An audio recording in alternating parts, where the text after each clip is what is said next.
membantu saya untuk banyak hal yang perlu dilakukan. Yang ketiga adalah peduli, dimana ya tadi bahwa saya sendiri aja banyak menerima bantuan dari orang. Dan sekarang saat saya masih bisa berdiri, saat saya sehat, apa yang saya bisa lakukan untuk orang-orang di sekeliling saya akan saya lakukan.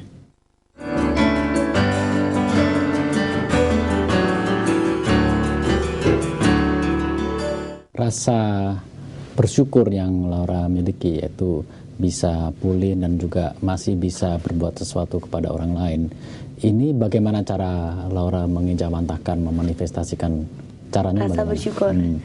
Ya, yang pasti saya bersyukur sekali kalau hari ini saya masih ada di sini.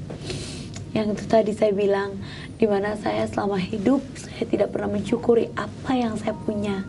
Dulu saya berpikir gini, kalau dari rasa bersyukurnya ya, saya berpikir kalau saya punya banyak uang saya akan bahagia. Tapi ternyata saya salah. Uang bukan segalanya. Dimana saya lumpuh, adik saya bilang, lihat kamu lumpuh, uang yang selama ini kamu banggakan bisa nggak ngebangunin kamu untuk tidak lumpuh lagi. Kamu tahu ya, kamu berobat ini aja tidak sepeser uang kamu pun kita pakai. Tidak sepeser uang kamu yang kamu punya itu orang tua pakai. Enggak. Itu satu. Selama ini saya sadar saya tidak pernah bersyukur. Saya berpikir saya akan cantik kalau saya punya baju yang bagus, saya pakai baju yang bagus. Tapi ternyata saya salah. Terus udah gitu saya nggak pernah, pokoknya saya tidak pernah berasa bersyukur atas apa yang saya miliki. Kemudian kalau bagi sebagian orang, bersyukur itu dianggap bahwa diucapkan atau berdoa mengucap rasa syukur itu mungkin sudah cukup.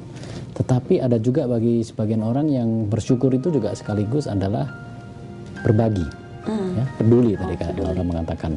Bagi Laura yang mana ini? Oke, yang kalau misalkan yang peduli itu juga bisa mengaplikasikan dari rasa syukur kita. Karena sekarang saya lebih gini, kalau kemarin ini kan selama bertahun-tahun saya berpikir, merenungkan gitu apa yang telah saya lakukan selama ini. Di mana saya sudah bersyukur atas apa yang saya miliki saat ini, di mana saya bersyukur atas apa yang sudah Tuhan berikan kepada saya saat ini. Nah, saya udah puas. Nah, setelah saya puas, saya harus membagikannya ke yang lain gitu. Bukannya harus nyumbang atau apa, tidak. Yaitu tidak hanya dengan itu maksudnya. Kita juga bisa aplikasikan dari rasa peduli kita terhadap sesama kita. Saya bisa rasakan bersyukur di mana saya bisa lihat anak-anak terlantar, anak-anak jalanan itu tersenyum, tertawa akan rasa peduli kita. Jadi saya mulai aplikasikan dengan, saya punya, jadi gini, aplikasi saya gini, saya punya misi dan visi saya untuk beberapa tahun ke depan. Itu saya pengen banget punya sekolah gratis. Tapi saya tahu bahwa itu tuh tidak mudah. Jalannya ke depan tuh masih sangat panjang sekali.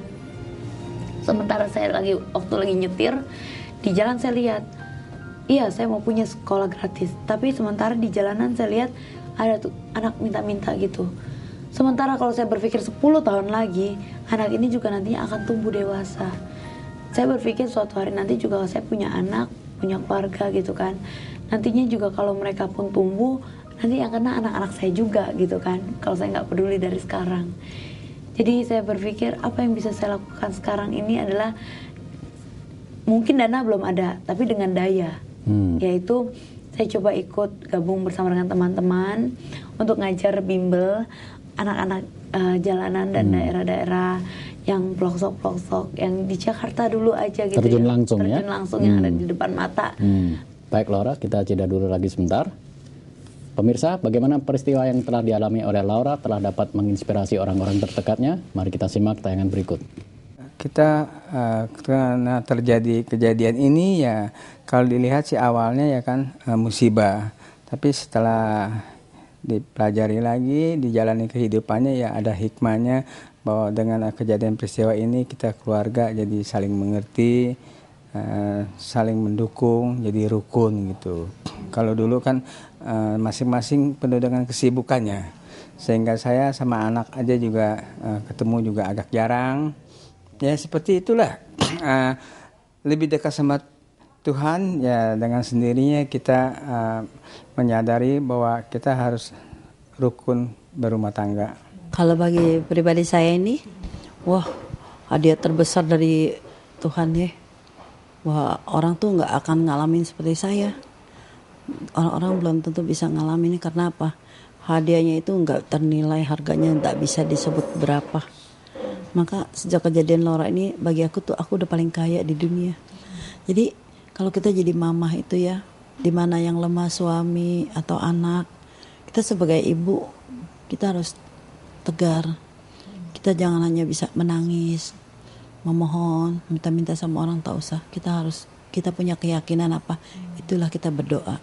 Bagaimana dengan hubungan Laura dengan keluarga dekat Laura sebelum peristiwa tersebut dan selama masa pemulihan, setelah menerima begitu banyak support dari mereka, bahwa ternyata mereka pun banyak memberikan bantuan kepada Laura, dan juga setelah ini dengan nilai dan tujuan hidup Laura yang baru ini? Kalau sebelumnya, saya menceritakannya juga agak males sebenarnya. Ya, tapi yang saya ingat, saya sangat mengecewakan orang tua saya sekali. Kurang ajar. Saya merasa mampu. Saya merasa saya nggak minta. Jadi saya nggak minta sama kalian. Saya sekolah, bayar sekolah sendiri. Meskipun pada waktu itu mama saya jualan kue keliling, masih nenteng-nenteng. Saya berpikir saya sangat sombong banget. Saya pikir udahlah, yang penting saya nggak nyusahin kalian, saya mampu. Tapi akhirnya dengan kecelakaan tersebut membuka mata saya, dimana ternyata bahwa saya hidup yang tadi tidak sendirian. Waktu saya lumpuh, cuma mama saya yang mau merawat tubuh saya, cuma mama saya mau memberikan saya makan. Tangan saya waktu itu nggak bisa dipakai, menggantikan seluruh pakaian saya, membereskan semua keperluan saya, mulai dari maaf banget kotoran dan sebagainya. Dari situ saya merasa saya sangat dosa banget. Saya ingat waktu itu saya pergi dari rumah, saya lawan mama saya dan saya kata-katain. Mama saya cuma bisa nangis. Tapi saat saya terluka, mama saya masih memaafkan saya. Habis itu ya, akhirnya saya menyadari akan semua kesalahan saya.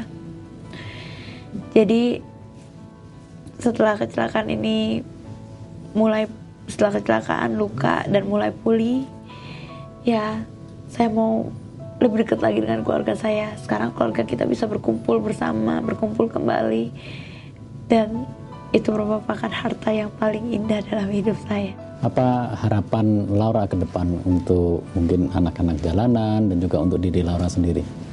Kalau untuk diri saya sendiri, saya berharap pastinya untuk bisa lebih bersabar dalam mengatasi segala masalah. Ya, setiap kita kan bahwa hidup ini pasti ada masalah, tapi saya nggak mau terlalu fokus ke sana. Terus harapan aku ke depannya ya menjadi hidup yang lebih baik lagi dan bisa berguna buat orang banyak. Terus untuk di lingkungan ya pasti apa yang bisa saya lakukan akan saya lakukan.